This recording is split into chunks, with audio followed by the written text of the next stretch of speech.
আপনাদের স্বপ্ন আপু করার দিয়ে টাইস কাটতেছে। এটা এটা আজকে ভাইরাল হয়ে যাবে। এই প্লাস্টিকটা যদি কাটা যায় তাহলে টাইস কাটা শেষ। আসসালামু আলাইকুম, কেমন আছেন? বৃষ্টির আপডেট আগে দিন, ওই সারা রাত বৃষ্টি হয়েছে, আজকেও আকাশ মেঘলা, বাসায় মিস্ত্রি হয়েছে। এই যে মিস্ত্রি কাজ করতেছে, কাজ চলতেছে। আমার কিচেন রুমের কাজ হয়েছে চলমান। তারপরে মানে ওই দিকে শেষ করছি, মানে হাফ সাইডে বাঁচছি। খুব চিন্তায় আসছিলাম এবং খুব কষ্ট হয়েছে কাজ করতে। মোটামুটি আমার রান্নাঘরের কাজ শেষ। আমার রান্নাঘরটা আমি কিভাবে গুছাইছি আপনাদের সাথে শেয়ার করে আসেন। তো আমার ওই রকম সংসার হয়ে ওঠে নাই যে মেয়ের শ্বশুর বাড়িতে মানুষ আসবে, ছেলের শ্বশুর বাড়িতে মানুষ আসবে, স্ত্রী কুটুম আসবে। আমি একা, আমি অদম একা, আমার অত কিছু লাগে না। আমার খাবার দাবারের জন্য কয়টা হাঁড়ি পাতিল হইলেই চলে, আগে হাঁড়ি পাতিল দেখায়। এটার মধ্যে যদি বিরিয়ানি খাইতে মন চায় তো বিরিয়ানি রান্না করি, একটু ভাত বেশি রান্না করলে এটাই করি। আর আমার এই ছোটো ছোটো পাতিলেই দুজন মানুষের রান্না হয়ে যায়। এখানে একটা তাক দেওয়া যাইতো, কিন্তু অত ঝামেলা না করে এখানে একটা তক্তা বেঁধে দিচ্ছি, আসবাবপত্র ওখানে রাখবো। আর আমার আসবাবপত্র রাখার অনেক স্পেস আছে। এই যে র্যাক বসাইছি, ঠিক আছে, একটা বাঁকা হয়ে গেছে কে। তো এই র্যাকে থাল বাসন অনেক কিছু রাখা যাইব। তো আমি অত কিছু না রাখে অনেক সব কিছু রাখে দিছি, কারণ এই জায়গাতে বের করতে আমার সমস্যা। এইদিকে একটা র্যাক আছে, এটার ভিতরে অনেক কিছু রাখা যাবে। এখানে রান্না করব। আসলে দুজন মানুষের অত ঝামেলা নাই, আমার এতটুকুই এনাফ। এদিক দিয়ে ঠান্ডা বাতাস আসবে, আবার এদিকে বৃষ্টির পানি আসবে দেখে কালকে একটা টিন এদিকে আমার আব্বু আর আপনাদের ভাইয়া দিয়ে দিছে। বৃষ্টির পানি আর এদিকে আসবে না এখন। আর শুধু এখানে রান্নার জিনিসের রাখার স্পেস না, আমরা যে সাবার ভাত খাইতাম সেই টেবিলটা রুমের মধ্যে কোথাও সেট করার জায়গা নাই, ভাত এখন রুমে বসে খাই। টেবিলটা এখানে রাখছি, এখানে অনেক হাঁড়ি পাতিল অনেক জিনিস রাখা যাবে। আমার প্রয়োজনীয় ব্যবহৃত জিনিস ছাড়া আমি রান্নাঘর হোক, আমার রুম হোক, আর আমার আলমারি হোক, আমি কোথাও রাখি না যে রাখলাম টেবিলে রাখলাম। হয়তো ফালাই দেবো, হয়তো বাঙালির কাছে বিক্রি করবো, আর যদি কেউ ব্যবহার করতে পারে তারা দিয়ে দেবো। তো আমাদের বাসায় মিস্ত্রি এখনো কাজ চলতেছে। মিস্ত্রি চিনে নাকি একটু দেখেন তো। আরেকটা ঘটনা, এই আমার দুলাভাই আপনাদের দুলাভাই কেন এত টাইসের কাজ করতেছে, কেন এত কাজ করতেছে সেটা আগে ক্লিয়ার করে নই। সেটা হলো বেশি নরম হয়েছে। এটা হলো 7,000 টাকা কন্ট্রাক্টে টাইলস মিস্ত্রিদের কাজ করাইছে, আমার বাথরুম করে দিছে। আর এই যে এই পর্যন্ত টাইলস করে দিছে, ঠিক আছে, এইটুক পর্যন্ত এই যে গোল্ডেন কালার টাইলস এটা করে দিছে। এখন আর কন্ট্রাক্ট রাখে নাই, আর টাইলসও এনে দেয় নাই, আর মিস্ত্রি করে দেয় নাই। কিন্তু তারপরে একটুগুলো নেপার কথা ছিল, মিস্ত্রি আসে নাই। তো আমার দুলাভাই আর আপনাদের দুলাভাই ওই উপরে ওইগুলা টাইলস লাগাই দিছে। আগে বলছে আমার বাবার বাড়ির বিল্ডিংয়ের টাইলস ছিল। তো এখন সবাই বলতেছে তুমি যেহেতু পারো, আমার মা আমার আব্বা কিংবা আমি বলতেছি তুমি যেহেতু পারো তাহলে এটাও লাগাই ফেলো। এটা নেপাও হয় নাই, তারপরে টাইলসও করা হয় নাই, খুব মানে দরজার সামনে বিস্তৃত দেখা যাইতেছে। তো আমাদের বাড়ির মিস্ত্রি, ঠিক আছে, এই যে টাইলস লাগাইতেছে খুব সুন্দর করে। এখন এটা লাগাবে, এদিকে স্পেস আছে, আর যেখানে যেখানে বাত আছে সব জায়গায় টাইলস লাগাইবো। টাইলস তো লাগাইতে পারে মাশাআল্লাহ, অনেক সুন্দর, ঠিক আছে। আমার বড় দুলাভাই কইছিল তোর জামাই একটা টাইলস লাগাইতে 1 ঘন্টা যাবে। আমি ওই রকম ভাবছিলাম, কারণ আমার আব্বারা দেখতেছি টাইলস খালি ইমিন ইমিন করতেছে, লাগাইতেছে উঠেছে, পারতেছে না। ধরো ধরো আমার মশলা দাও। ওই মশলা কি হয়েছে?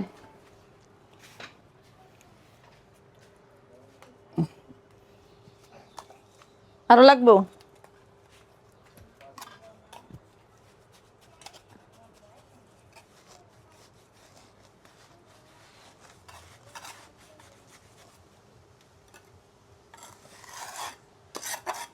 আরো লাগবে নাকি? আমি তো বেশি নরম হয়ে গেছে। লাগবো তো, আর আমি আমার কাছে দাও, আমার কাছে দাও। মশলা দেই তো তোমার উপরে অনেক খারাপ। শক্ত শক্ত শক্ত। এই যে এনো না না ওইটি শক্ত মনে হয়। আচ্ছা দাও, ওই যে দাও। আচ্ছা এটুকু লাগে না। তো টাইলস তো লাগাইতে পারে গপা গপ, মাশাআল্লাহ। এতক্ষণ টাইলস কাজ শেষ হয়ে যেত, ঝামেলায় পড়ে গেছি কি।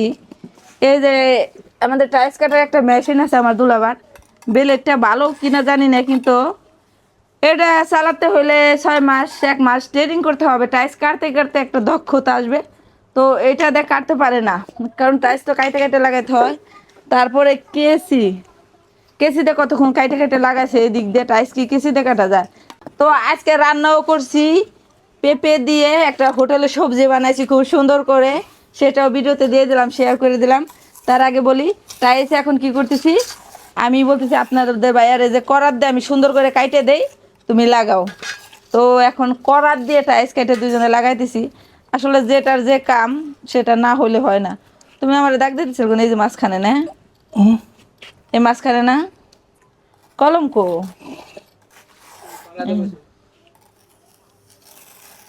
এই যে হচ্ছে কলম, টাইলস কাটার যন্ত্রই আছে ধরো আলাদা। আমার লুঙ্গি গুলি দিয়েছে, এদিকে আসো। মিস্ত্রি লুঙ্গি গুলি। অনেকে ভাববে যে আমরা টাকার দুঃখী, জামাই রে দে দুলা বাইরে দে কাম করাইতেছি কিপ টাইম কি করে। না, আমরা মিস্ত্রির অভাবে, ঠিক আছে, এরকম কিপ টাইম কি গিরি করতেছি, আপনারা কিছু মনে করেন না। এই যে এখন দেখেন আপনাদের স্বপ্ন আপু করার দিয়ে টাইলস কাটতেছে, এটা এটা আজকে ভাইরাল হয়ে যাবে, জনপ্রিয়তা পেয়ে যাবে।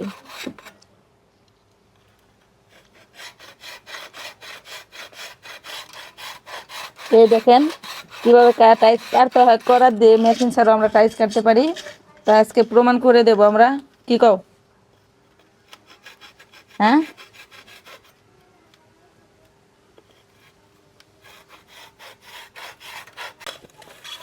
মিস্ত্রি কাজ করে, মিস্ত্রি বউ টাইলস কাটে।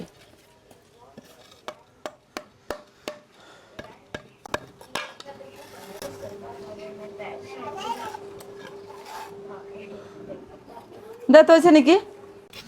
ওই হ্যাঁ, টাইস কাটছো এরকম বেকা করে কাটছো কা? আমি টাইলস বেহা করে কাটছি, এটা করতেছে তুমি যে ওই যে কতটি ব্যাঙ্গি টেবা দিছাও, কাটতে পারো নাই। তো ফার্স্ট এটা কাটছো ঠিক আছে, এটা এখন তো বেকা হয়ে গেছে, এটা কেমনে কি হবো? হ্যাঁ, অমনে লাগাও, কিছু হ্যাঁ? করার নাই, কিছু করার নাই, স্বামী বিদেশ। আচ্ছা এই যে এটা সুন্দর করে কেটে দিতেছি। এই স্টিলটা দাগ দেখাইতে এই এই প্লাস্টিকটা যদি কাটা যায় তাহলে টাইলস কাটা শেষ। এই এই সাদা স্তরটা, তো এই স্তরটা আমাদের কাছে যে যন্ত্র আছে ওই যন্ত্র দিয়ে কাটতে পারতেছি না, তো কিছু করার নাই, এখন করার দিয়ে কাটতেছি। লাগাইতে হইব, সুন্দর করতে হইব, এটা হচ্ছে কথা। যেহেতু টাইলস আছে, জামাই পারে, জামাই মিস্ত্রি হয়েছে নতুন নতুন, এটা একটু বেশি করে কেটে নে। এই যে দাগ দিছি, এখন মনে হয় টোয়া দিলে ভেঙে যাবে।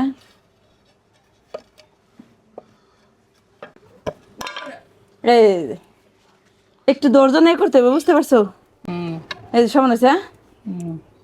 মোটামুটি চলে, এভাবেই কাটতেছি সবটি। এখন আমি কেটে কেটে দেবো, আমার জামাই লাগাইবো। তো টাইলস টাইস লাগাই নয়, তারপরে আপনাদের সাথে আবার শেয়ার করবো কেমন হয়। ছাদ বাগানে অনেক অনেক কাজ আছে, এটা তো আপনাদের সাথে শেয়ার করি। এটা আমার স্বপ্ন, আমি কতদূর সফল করতে পারবো জানি না, কারণ হচ্ছে আপনাদের বাইরে বিদেশ পাঠাইতে যায়, টাকা পয়সা সব কিছু শেষ, হাত খালি। এবং ফেসবুক থেকেও কোনো ইনকাম দিতেছে না, ইউটিউবে তো ইনকাম নাই কি। এই যে মরিচের চারা, এটি এক ধরনের টুবা টুবা মরিচ হয়, শেয়ার করছি। এখানে ইট আছে, আমি অনেকে দেখতেছি যে ছাদে ফার্ম করছে, আমিও মনে করতেছি এখান দিয়ে একটু বেড়া দিয়ে, এখান দিয়ে নেট দিয়ে উপরে কয়টা টিন দিমু, ওখানে একটা খাম দিম আর কি, বাঁশ দিয়ে হোক আর ইট দিয়ে হোক।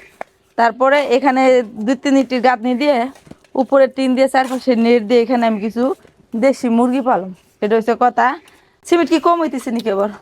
কম বেশি দিয়ে কি করবো, কোন রকম লাগছে দিই দিই মিস্ত্রি চেয়ারটা দিই। বাবা, মিস্ত্রির নাক হয়েছে বুসা, মিস্ত্রির নাকের মধ্যে বালি খাইছে, কি বালিতে কেন নাক ঢালাই দিতেছ? মিস্ত্রির কাম হয়েছে এরকম, মিস্ত্রি হলে এরকম কাঁচরা হইবি। ওই দুটো লাগাই না, ওই যে দুটো কাটে দিছি। এটা শুকোই দিব, হ্যাঁ, যেটা লাগাইছে এটা শুকোই দিব। এটা শুকাইতে হইব। তো মাশাল্লাহ খুব সুন্দর করে লাগাই দিছে। আমার কোনো আইডিয়াই ছিল না আমার জামাই এত কাম পারে। আপনাদের সাথে শেয়ার করি, এটা হচ্ছে আমার বাসার উঠান। মানে এই উঠানে সবসময় শীতের দিন আসুক, শীতের দিন এদিকে বাতাস লাগবো না, খাওয়ানো রান্না বাড়া সব কিছু এইদিকে করুম। আর এই পিছন সাইড হলো আমার খামার বাড়ি হইব, ঠিক আছে? পিছন সাইড হবে খামার বাড়ি, খুব সুন্দর করে করব। তো কি করব এখন, আর কোনো কাজ নাই। আপনার ভাইয়ের সাথে টাইলস কাইটে মিশন নিচে টাইলস সবটি লাগান শেষ করুন, ঠিক আছে? আমরা মিস্ত্রিকে বেতন দিবার করলে কই এত টাকা নেয় অত টাকা নেয়, ঠিক আছে? মিস্ত্রি যে টাকাটা নেয় কিসের জন্য, এটা একমাত্র মিস্ত্রি কইতে পারবো। হে জীবনে টাইলস লাগায় নাই, দেখেন টাইলস লাগাইতে এসে না যে হাল একটা অবস্থা, সারা দিন চলে গেল। এই যে সকাল থেকে একটা দেয়ালে টাইস করতেছে, টাইসের রয়েছে এই অবস্থা, মিস্ত্রি রয়েছে এই অবস্থা, এখন এইটা করতেছে, আবার এই যে এইটা লাগাইছে, কিন্তু মিস্ত্রির মতো কোনা মিলাইতে পারে নাই। এই যে বাড়ি ঘরের অবস্থা, হারসিয়া আবার শুরু হয়েছে, আজকে শেষ, বিদায় বিদায়, ময়লা বিদায়। এত সুন্দর আসতেছে ক্যামেরায় লোকেশন, বুঝতে পারছো? আজকে সবজিটা রান্না করার জন্য এখানে ধুন্দল কেটে নিছি, পটল কেটে নিছি, আলু, আর নিচে আছে সবচেয়ে বেশি পরিমাণ পেঁপে। তো বাসায় যেরকম সবজি ছিল ওই রকম সবজি এখানে কাটছি। আর এখানে ফোড়ন দেওয়ার জন্য রসুন চুলছি। আর এই পটলগুলো ভাজবো, এগুলো হচ্ছে আমার বাপের ক্ষেতের পটল। এখানে পেঁয়াজ কেটে নিছি, কিন্তু কাঁচামরিচ নাই। কালকে আমার হাজবেন্ডের কাঁচামরিচ আনতে দিছি 400 টাকা কেজি, দেখে আনে নাই। ফ্রিজে 2-1টা আছে, দিয়ে নেবো। তো প্রথমে আমি এই তরকারিগুলো ধুয়ে নিই, খুব স্পেশাল আজকে একটা সবজি বানাবো। ভাবতেছি একটা দোয়া দিয়েছি, তাও আর একটা দোয়া দিই। কি রে, এই করার চাইতে তো এই করাই ছোট বেশি লাগে, এই করার মধ্যে লাগলো অল্প। এটা ধুয়ে আমি চুলে এখন বসাই দেবো। দেখেন কিভাবে আজকে সবজিটা রান্না করি। লবণ দিয়ে দিছি, এই যে এখন সবজিগুলো ঢেলে দিতেছি।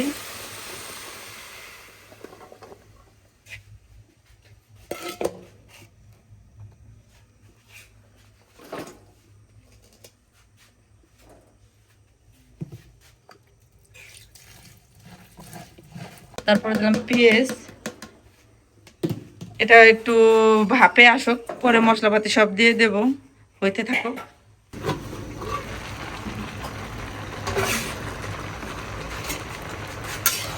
এই যে সবজি, এখানে এখন মশলাপাতি দিয়ে দেব, আদা বাটা দিয়ে দিলাম। এই যে কাঁচামরিচ, কাঁচামরিচ নাই,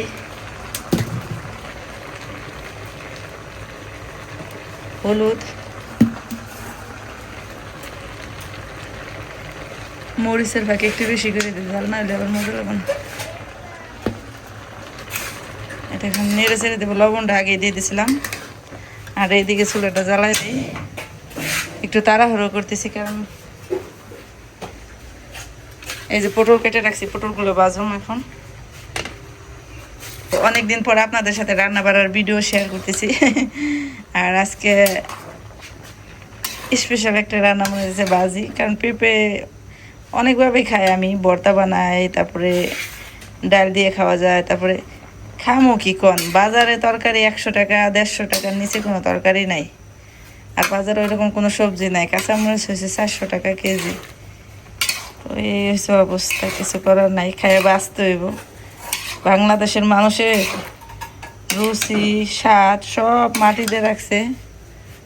বাংলাদেশের মানুষ এখন খিদে লাগে দেখে খায়। এই যে পটল ভাজার জন্য তেল দিয়ে দিতেছি, একটু বেশি দিলাম তেল।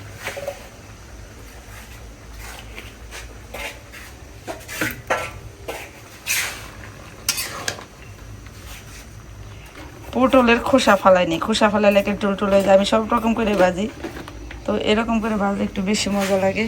তো পটল দিয়ে দিচ্ছি।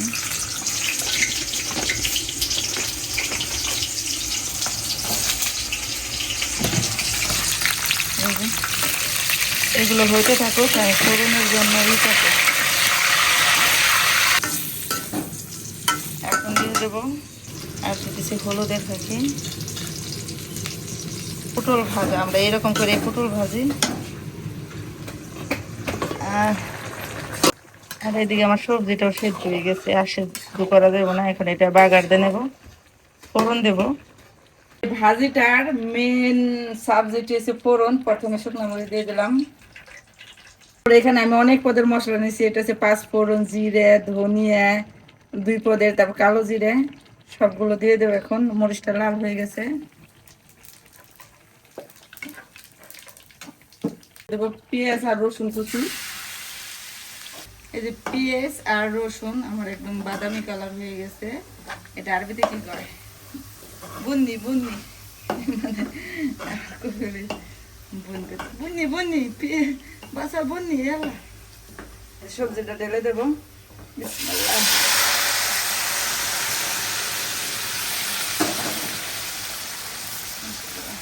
জিরের গুঁড়ো দিয়ে দিচ্ছি,